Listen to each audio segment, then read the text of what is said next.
ভেনেজুয়েলায় যে কোনো সময় হামলা চালাতে পারে যুক্তরাষ্ট্র। মার্কিন প্রেসিডেন্ট ডোনাল্ড ট্রাম্প পুয়ের্তো রিকোর ঘাঁটিতে F-35 যুদ্ধবিমান মোতায়েনের নির্দেশ দিয়েছেন। এরপরই ভেনেজুয়েলায় মার্কিন হামলার শঙ্কা বেড়েছে। স্থানীয় সময় শুক্রবার যুক্তরাষ্ট্রের একাধিক সংবাদ মাধ্যম জানায়, ভেনেজুয়েলার কার্যক্রম পরিচালনা করা সংঘবদ্ধ মাদক চক্রকে লক্ষ্য করে এ হামলা চালানো হবে।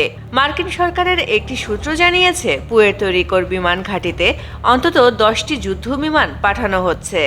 এগুলো মাদক চক্রের ওপর হামলায় ব্যবহার করা হবে। এই চক্রগুলোকে মাদক জঙ্গি হিসেবে তকমা দিয়েছে যুক্তরাষ্ট্র। যুক্তরাষ্ট্রের হামলার প্রস্তুতির মধ্যে ভেনেজুয়েলার প্রেসিডেন্ট নিকোলাস মাদুরো অভিযোগ করেছেন, মার্কিনিরা জোরপূর্বক তার সরকারকে উৎখাতের পরিকল্পনা করছে। তিনি বলেন, ভেনেজুয়েলায় সহিংস সরকার পরিবর্তনের পরিকল্পনা বাতিলের আহ্বান জানাচ্ছি আমি।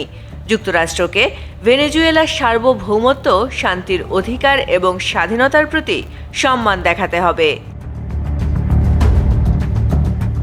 এদিকে এমন আশঙ্কার মধ্যে ট্রাম্প জানিয়েছেন, তারা ভেনেজুয়েলার সরকার পরিবর্তনের কথা বলছেন না, তবে তারা দেশটির খুবই অদ্ভুত নির্বাচন নিয়ে কথা বলছেন।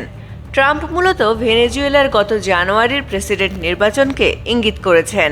বিতর্কিত এই নির্বাচনে জিতে আবারও ভেনেজুয়েলার প্রেসিডেন্ট হয়েছেন মাদুরো, যদিও পশ্চিমা দেশগুলো এই নির্বাচনের বৈধতা দেয়নি। MCTV US।